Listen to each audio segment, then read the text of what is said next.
What? What is problem? Okay. Okay. After, right? Right now? Want to bring? Okay. So which people you want? So the Palvers.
על כפיים יישאונך ותגור, ואבן רגליך, שחר ופטן ומות כפיר תנין, כי חשק ופלטנו סגבנו כידע שני,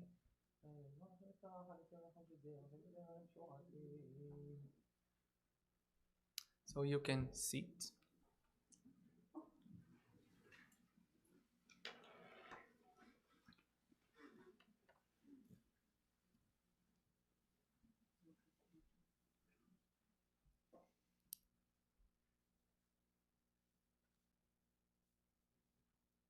Unfortunately, I didn't have the zchut. I heard so many good things about her. So after that, her family will say. But I will just share with you a small thing about the parasha. Normally, part of the job for me is to try to look for a connection. But in this parasha, you don't need to try. It's just really obvious. The beginning of the parasha, the first matzeva, first idea in the Tanakh, in the Bible, of doing a stone is in the parasha we just read. Yaakov, he started with a thing that when you want to have a good memory for something, Yaakov, after he took the stones, he decided to remember that. He took a stone and he built matzeva. Ve'ha'even azot asher samti matzeva yeh bet Elohim, the pasuk said. So from this time on, when we want to remember something that is very important for us, or somebody that is very, very, very, very important for us, we are doing a matzeva, an even. But in Hebrew, the word even, right? We're taking even, a stone, and we're putting after a person passed away. In Hebrew, even, if you look at the letters, is Aleph, Bet, and Nun, right? Aleph, Bet, Nun becomes even, stone. And this is referred to, when you're putting the even, we're saying Aleph is Av, a father. Bet is Ben, and Nun is Neched. We're putting the stone to remember, to continue the legacy of the person. A person brought to this world children, grandchildren. We are trying to learn to continue the legacy, the good things a person did. I heard she had so many good things, and now I also heard she like some kinds of Tehillim, Eshet Chai. We will do all those Bezrat Hashem. And first of all, I want you to say good things, Lulu Bechavod.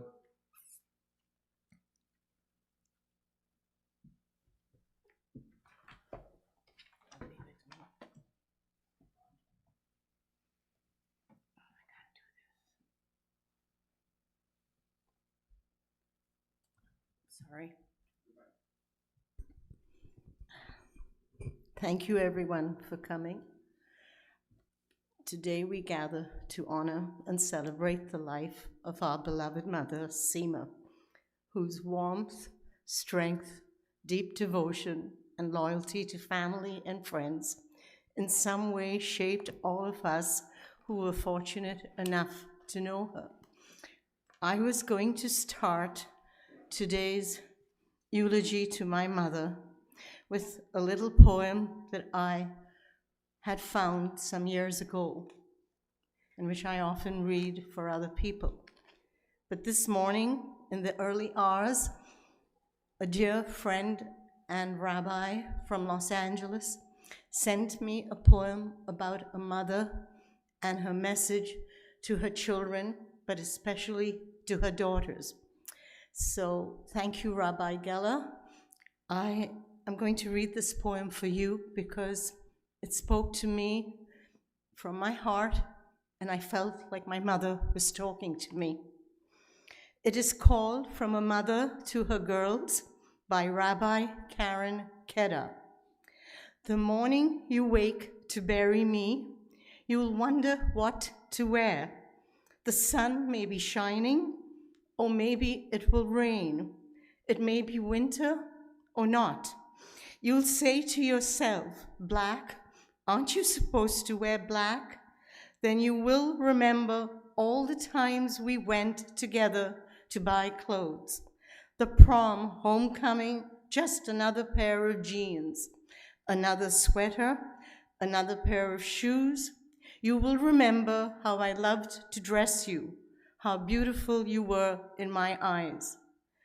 The morning you wake to bury me, you will look in the mirror in disbelief.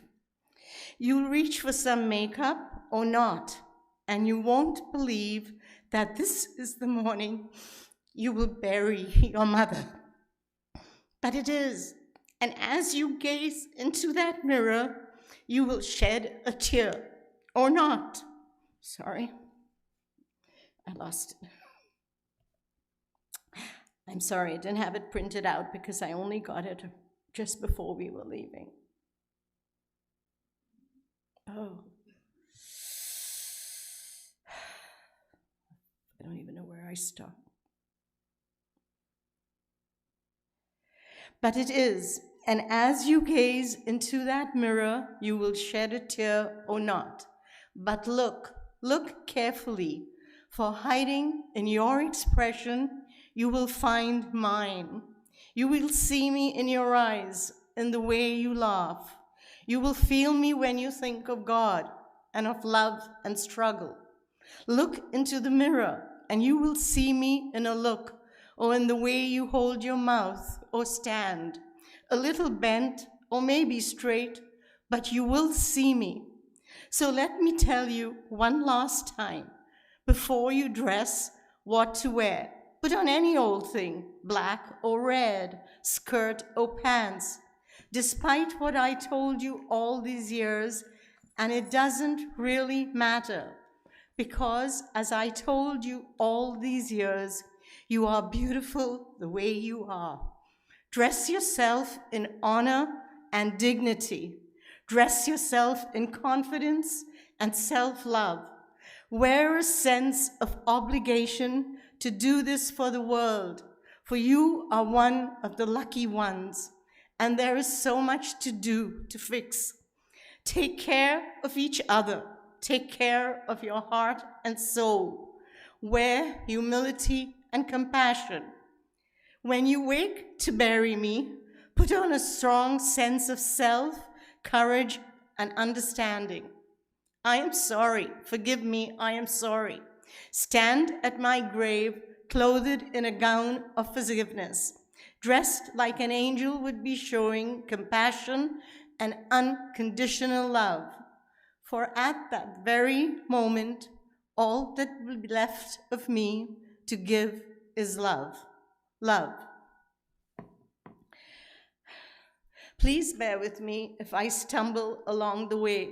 My heart is full of a million emotions, and I feel like it is going to burst open.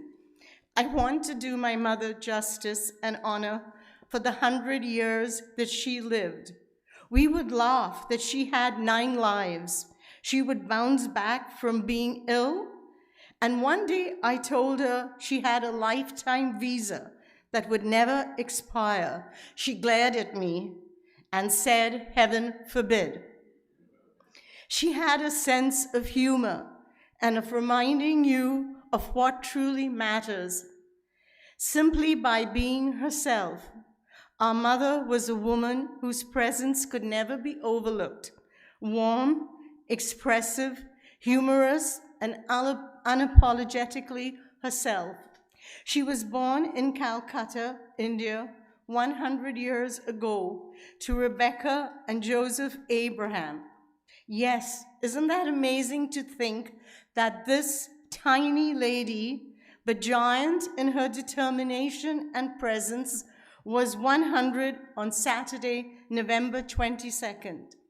We celebrated her birthday on Sunday, November 23rd, at the Weinberg residence, where she was encompassed with love by her family and friends surrounding her. Mummy had 1 older brother, 3 younger brothers, Aaron, Jack, and Nissim, and her older brother was Abi, and a younger sister, Rachel. She was devoted to them and helped raise her 2 youngest brothers, Jack and Nissim.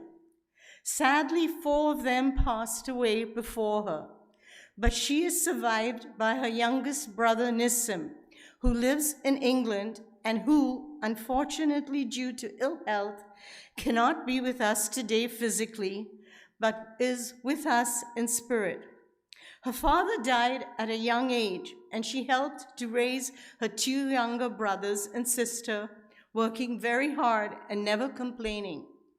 Our mother faced challenges that would have worn down a lesser spirit, yet she carried herself with a fierce resilience.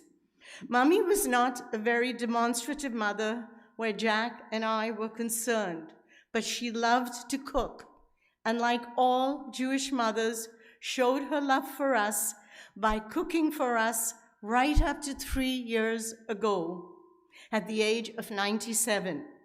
And she had the largest of hearts, in spite of only functioning on only 38% for a number of years later on.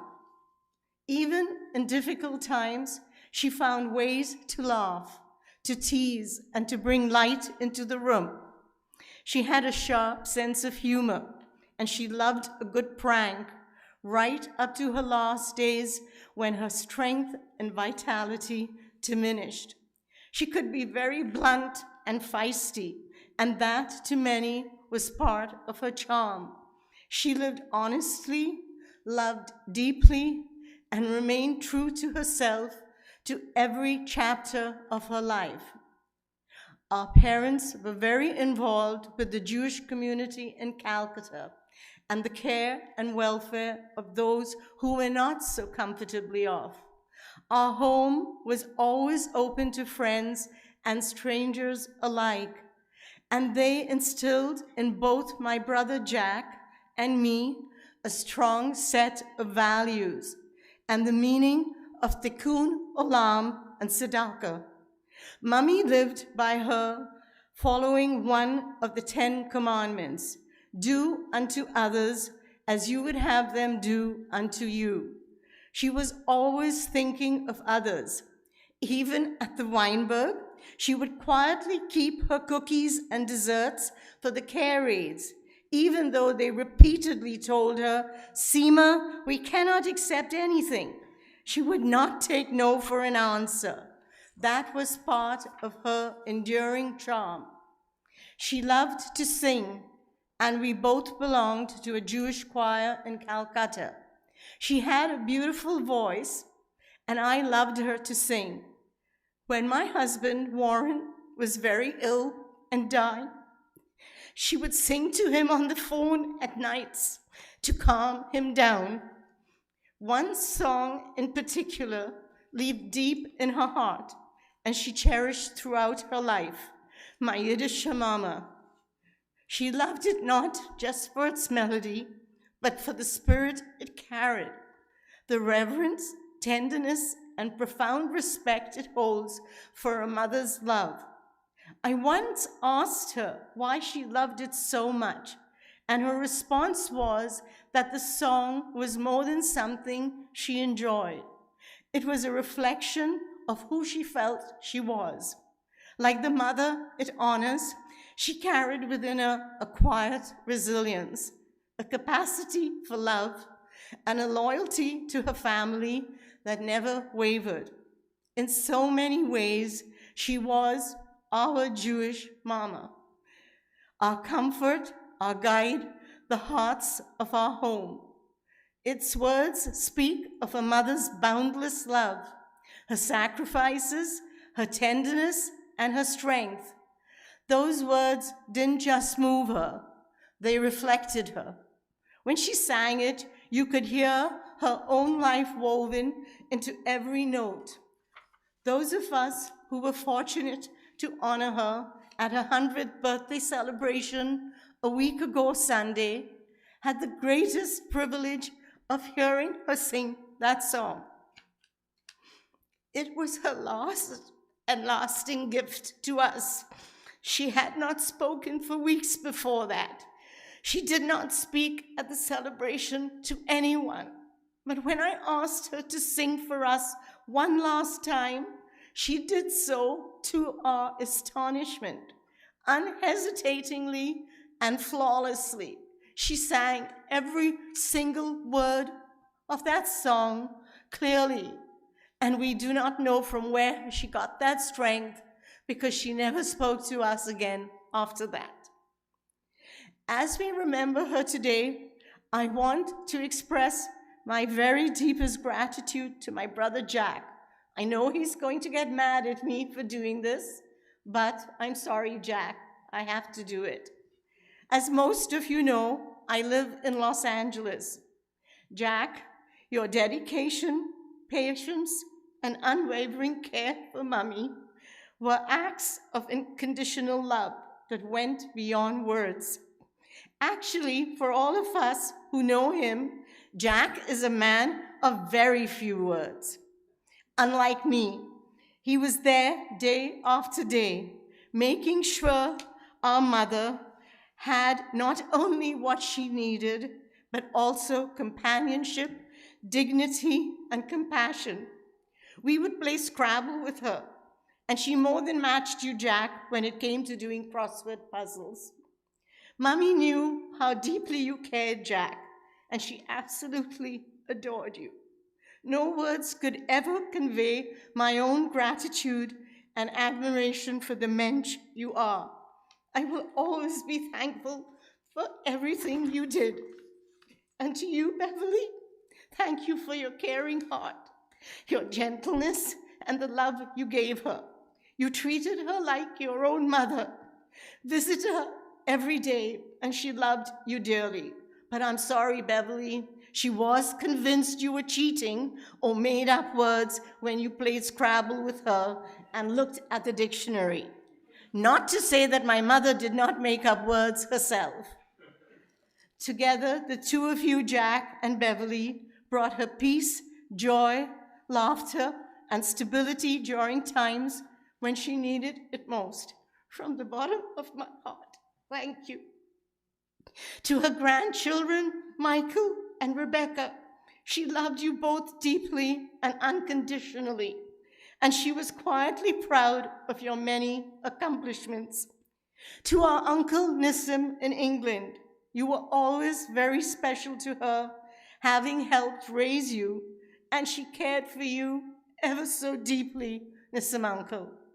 To friends abroad who made special efforts to brighten her days by regularly phoning and writing to her, or baking and sending her packages, she appreciated it all. Thank you. Jack, Beverly, and I also want to thank all the staff and care aides who surrounded her with love and compassion. This also includes many of the caregivers of other residents at MLC where my mother was.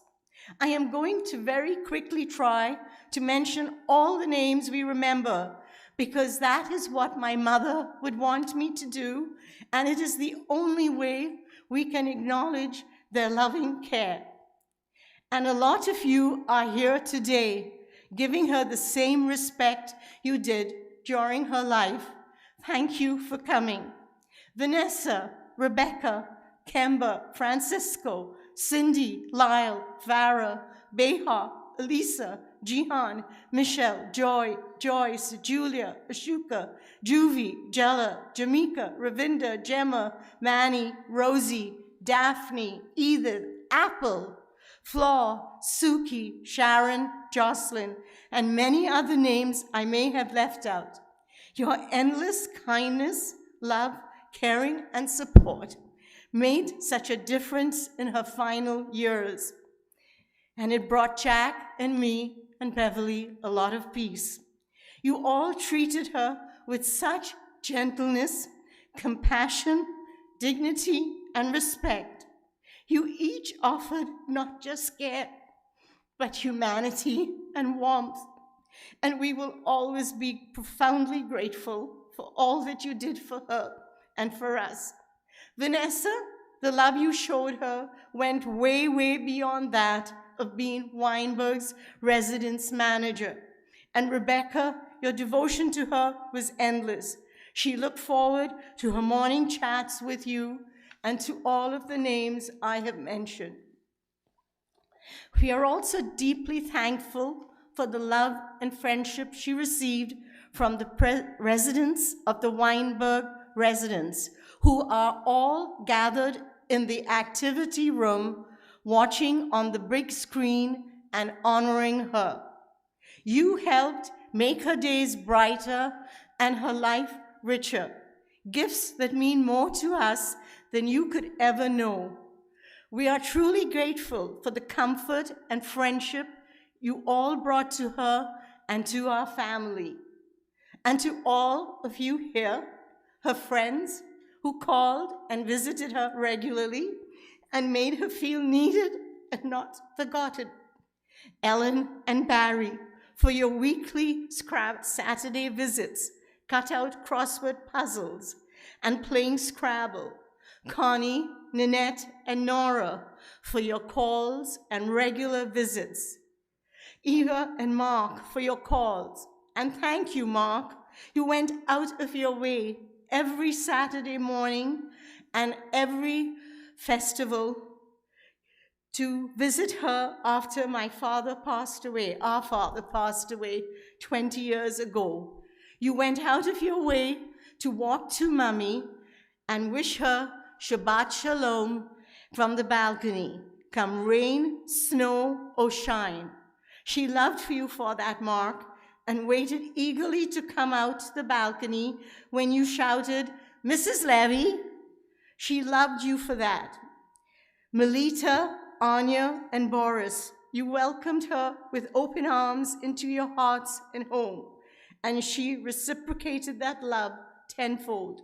And Taylor, the kindness you showed her by putting drops in her eyes 4 times a day after her cataract surgery. That was when you first got to know her. You did not even know her. She, being Seemah, knocked on your door and asked you to please help her. And from that moment on, you were her obedient slave, no matter where you lived or where she lived. She was, as you lovingly called her, the queen. And Ben, thank you for always visiting her at home and in the hospital and at home at the Weinberg when she needed dental care. She spoke a lot about you and she treasured those visits. A simple but heartfelt thank to you from Jack, me, and Beverly to everyone in this room and those unable to be here, and to those I may have inadvertently forgotten. Today we say goodbye, but we also carry forward the love she gave to all of us, the lessons she taught, and the legacy she lives in each of us. May her memory be a blessing, and may we honor her by living with the same generosity of spirit that she embodied. Just as our mother passed her enthusiasm for crossword puzzles to my brother Jack, she loved the written word, poetry, and acrostics, and she passed that love on to me. I would like to end, if you will please indulge me for a few minutes more, by reading an acrostic tribute to her that I wrote for her 100th birthday celebration, but sadly never got the opportunity to read out to her. A tribute to Seemah, our mother, our friend. With gratitude for the love, laughter, and songs you've shared across a century, your wit still sparkles, your excellence at Scrabble and crosswords amaze us, your stories still delight, and your friendship continues to brighten every room. You remind us that music, humor, and kindness never grow old. They only grow deeper with time. Seemah Levy, S, sharp as ever, with a twinkle in her eye. E, echoes of laughter and music drift by. E, every lyric remembered, every note sung. M, my Yiddish mama, her favorite song. She knows each word, every one. A, always ready to correct a performer's small mistake. H, her wisdom and humor never seem to break. L, living quietly through bright days and gray. E, endlessly strong and feisty in every way. V, victories at Scrabble, crosswords, and games. I, in the Weinberg residence, she knows all your names. A century of memories, of stories and song. A life lived with courage, where the heart grows strong. She taught us all that aging can be bright, with humor, with love, and an inner light. From music to puzzles, from wit to delight, Her efforts for laughter can turn any dull day bright.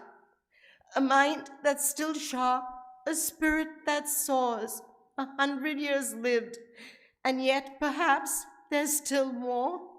Mummy, we celebrate you, your journey, your cheer, a treasure, a teacher, beloved year after year.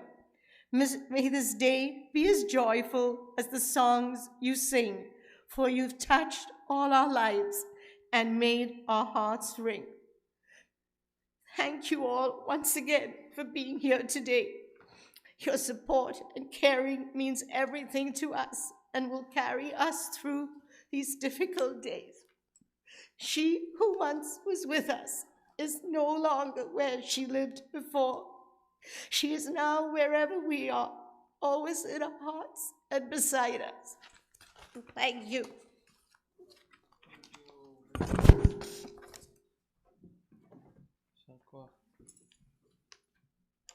Rivka.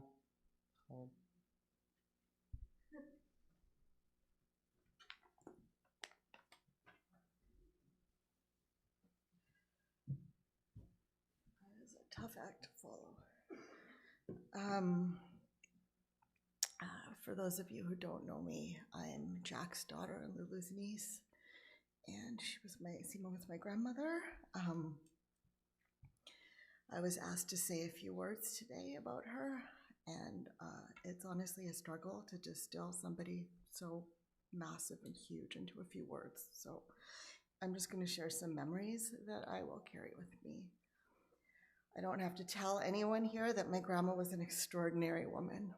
Despite a difficult path, she lived a full 100 years, and she weathered the challenges with love, faith, resilience, and as my aunt mentioned, a spark of mischief that never faded. Even this past year, she was still remembering new stories she hadn't shared. Notably, one of the times we thought we were losing her, and with her 9 lives, there were more than 9 lives, but I went to visit, and instead of a goodbye, she rallied and shared a never-before-told tale of leaving fake bugs on the desk of a woman she worked with back in India, which she clearly found so delightful still. At nearly 100, that impish twinkle was still in her eye. Some of my fondest childhood memories are of her visits from New York with my grandpa and the suitcases she would bring stuffed full of the girliest dresses you can imagine. I was a bit of a tomboy, but I loved those ruffles. And my brother and I were always so excited to have them here. And in a twist of fate, her great-granddaughter Irene is now equally obsessed with those ruffles and tutus and frills. So there's clearly something genetic in there. So of course my brother and I were thrilled when she and my grandpa moved to Vancouver. When I was quite young, I would go to her house after school and watch her soap operas with her. The only time in my life I watched soap operas, but she was obsessed. Sometimes we would go to Douglas Park or to the grocery store. Those afternoons were simple and comforting, a quiet ritual that made me feel safe and cared for. If you ever visited her place on Oak, you'll know she had these crazy bookshelves stocked full of little knickknacks she'd amassed over the years, from African carvings to Swarovski figurines to, I don't know why, McDonald's Happy Meal Smurf collectibles. I'm not sure to this day how she got those. She's never set foot in a McDonald's. But the shelves were nearly twice her height. They were rows deep, and no matter how many times I looked, there was always a new treasure to discover. I spent countless hours exploring them like it was the first time, and there was always something a bit magical about that. Many years later, during the pandemic, our visits took on a new shape. In early 2020, I moved just a few blocks away from her. And most days, when I walked my dog, I would walk over and call her out onto the patio, and we would chat from a distance. And, despite all the negatives of the pandemic, that time to reconnect is a gift I would never trade. Those moments became a lifeline, small glimpses of connection during a really lonely time. And even when the world felt uncertain, she still found ways to tease, to laugh, to show that spark of playfulness that made her so uniquely herself. and, of course, to feed me from a distance.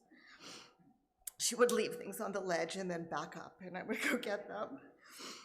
I have a photo from the day we were finally allowed to break through the bubble and hug, and we're both just beaming. My grandmother saw so much in her lifetime, and through it all, she remained steady, loving, stubborn, family trait, and delightfully mischievous. Last weekend, we got to celebrate her 100th birthday, surrounded by generations of family and friends. Her great-grandchildren were there. Her friends from all over and different times of her life were there. And she left us with the gift of knowing that in the end, she had everything she wanted. I will miss her dearly. I know we all will. But I also know she was ready to say goodbye. I very much think she left on her own terms. She wouldn't have had it any other way. And that gives me a real sense of peace. Thank you.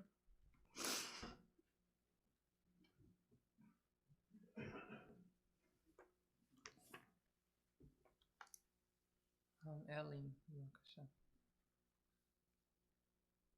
No word? So we have Michael? Okay. Ellen, yeah, what is it? Okay.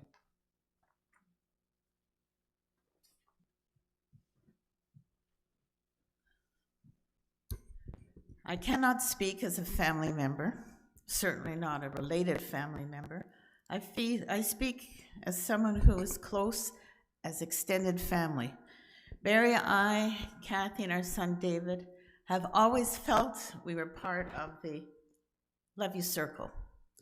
When we were younger, when our kids were younger, many hours were spent together. I got to know Seemah, gradually better, more after her husband passed away.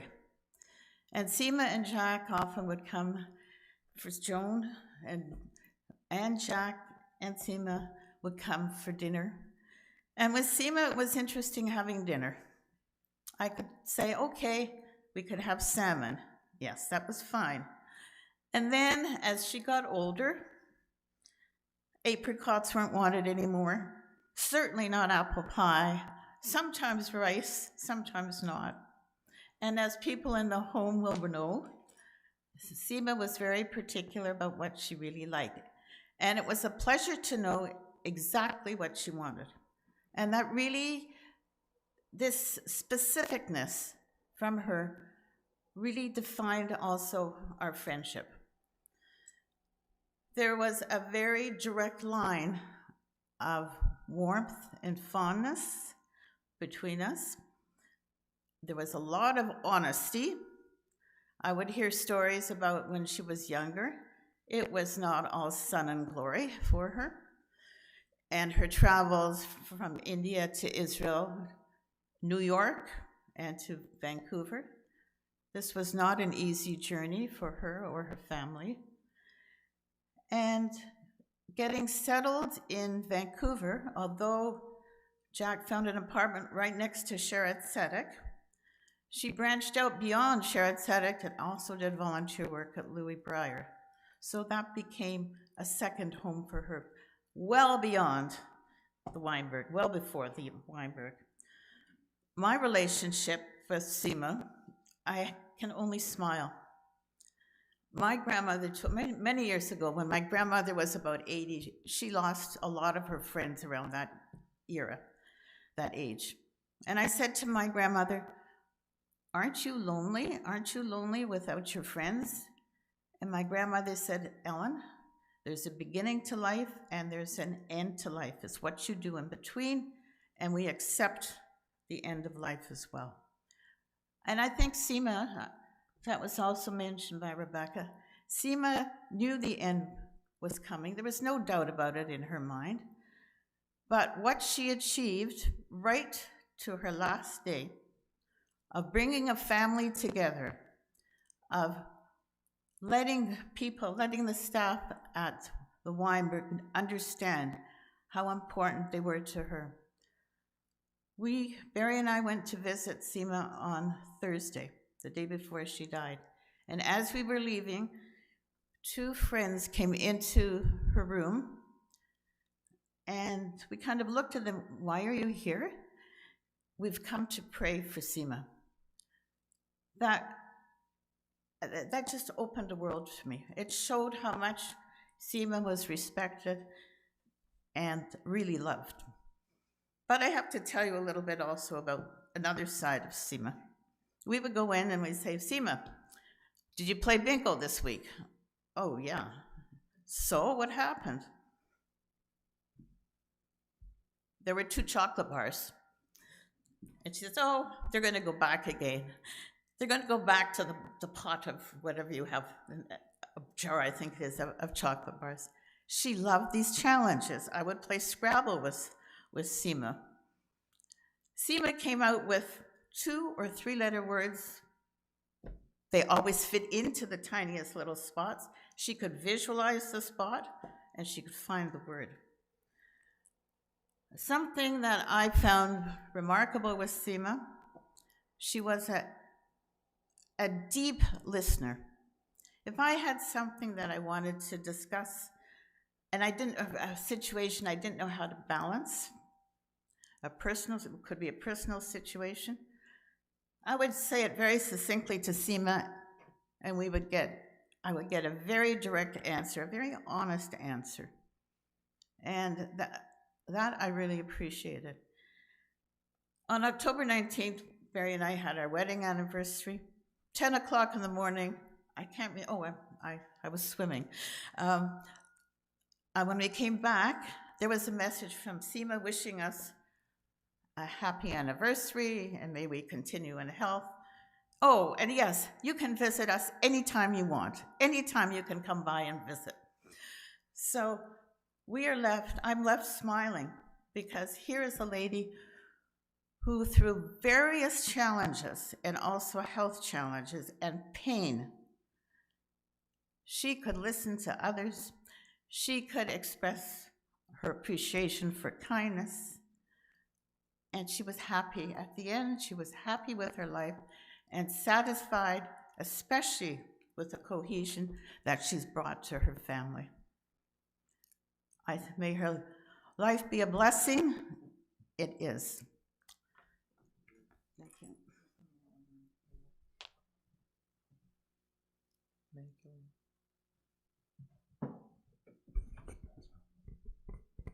Hi, my name is Michael. I'm Seemah's grandson, Jack's son, Lulu's nephew.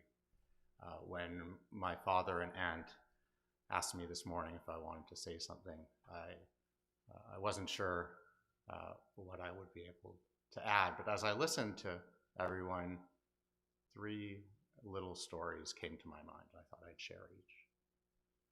The first is from those trips that my sister talked about. It also one of my earliest memories in life. And what I remember before I listened to my sister was that we had a small, I don't know if it was a stoop or something in the backyard with a few steps, and then you could sit on the top of it. And she would sit on the top, thinly slicing cucumbers, and then chopping up ginger and garlic, and to make this pickle, cucumber pickle. And she would do this, at least to my 3 or 5-year-old memory, for weeks. I don't know, it might have been hours. But she would do it because then you would preserve this with vinegar, and we would keep it at least into the winter and have it with our food, and I always dreaded the day that it would run out. What I didn't remember was the ruffled dresses, and I've actually always wondered, I had a vague memory in my head of putting on ruffled dresses as a small child, and it made no sense to me. And so now I know how to fit it into to the puzzle. The second memory, and I had many pieces of this, but I hadn't put them all together until the rabbi started talking about the stones of the place, the Avnei HaMakom. It turns out that my grandmother and I share a Hebrew birthday, and so this is the same week as my bar mitzvah parsha. And in the tradition she came from, as I understood it, or at least as she told me, the women would teach the reading, and she had a beautiful voice. So she had her brother Aaron record tapes of the parsha, and my sister and I would go from school every Friday, and we'd spend the afternoon and she would teach me the Parsha from beginning to end and correct my errors. That must have been for months. The Parsha, the readings, all of it. And so that's a second memory. And the third memory came to me only as Auntie Lulu was speaking about how many people she touched. Maybe 10 or 15 years ago, I was in India for work. I was in Delhi or something like this. And I said, I'm going to stay an extra day. I'm going to go to Calcutta. I'm going to go see some of the places. I don't know if I've shared this with any of you. And I decided, okay, it's a Saturday. I'll go to the synagogue. I don't remember if it was Magen David or Bethel. And for those of you who know the community, there are a small number of very old Muslim caretakers who take care of the synagogue. And so I went there. It was a Saturday, and I wanted to go in and look, and they said, no, there's so few people now, you need a reservation to come here. I said, well, I'm Jack Levy's son. Never heard of the guy. So I'm Seemah Levy's grandson. And they brought me inside and let me have whatever time I wanted to see the synagogue. Old man halfway around the world who she hadn't seen in half of her life. But the memory and respect were there. And I think, to me, that story captures some of the impact she had on others.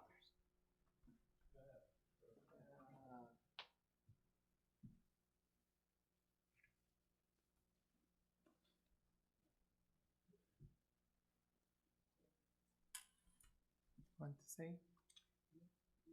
Yeah, I was saying Hebrew.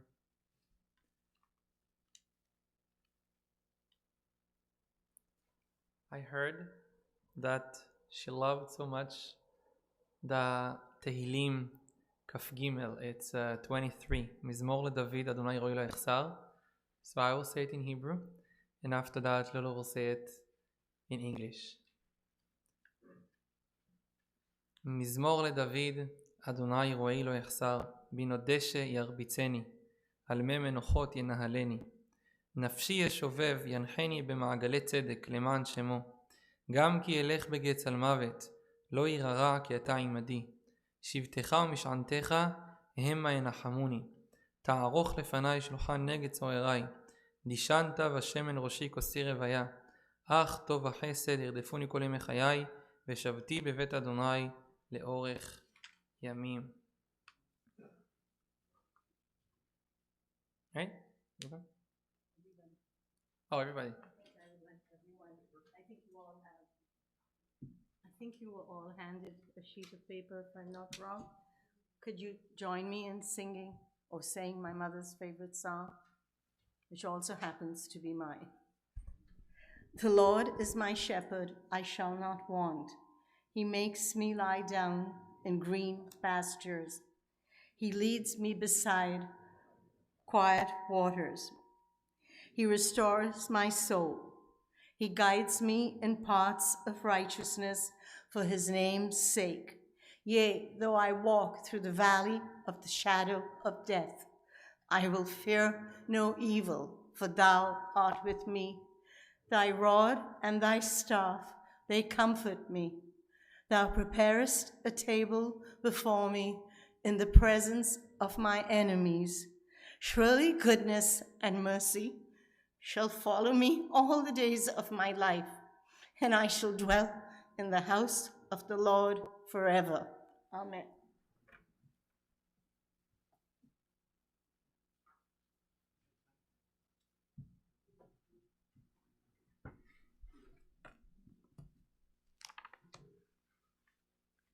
Amazing. I also heard that she loved Eshet Chayil. Heard about Eshet Chayil? I think is one of the famous psukim from Mishlei. I will do it in a tone I like. I know there is many tunes for that.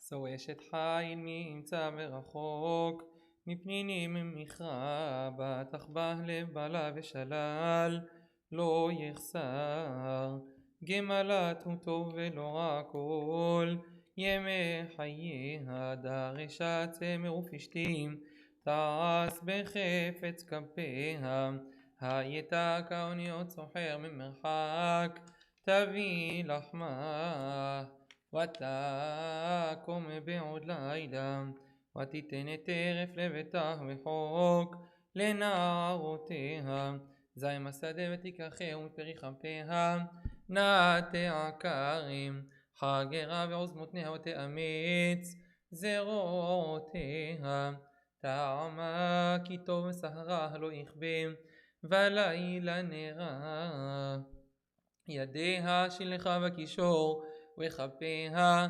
תמכופה לך כפה פרסה לעני בידיה שלחה לאביון לא תירא לביתה משל ככל ביתה לבוש שנים מרבדים עשת לה ששוי ארגמן לבושה נודע בשערים בעלה בשבטו עם זקני ארץ סדין עשתה ותמכור אחרור נתנה לכנענים עוז והדר לבושה ותשחק ליום האחרון פיה פתחה בחוכמה בתורת חסד על לשונה סופיה הליכות ביתה ולחם עצלות לא תאכל קמו בניה וישרוה בעלה ויהללה רבות בנות עשו חיל ואת עלית על כולנה שקר החן והבל היופי שירת אדוני היא תתהלל תנו לך מפרי ידיה ולבשערים מעשיה ומשחן ושכן טוב בעיניהם אלוהים ואדם.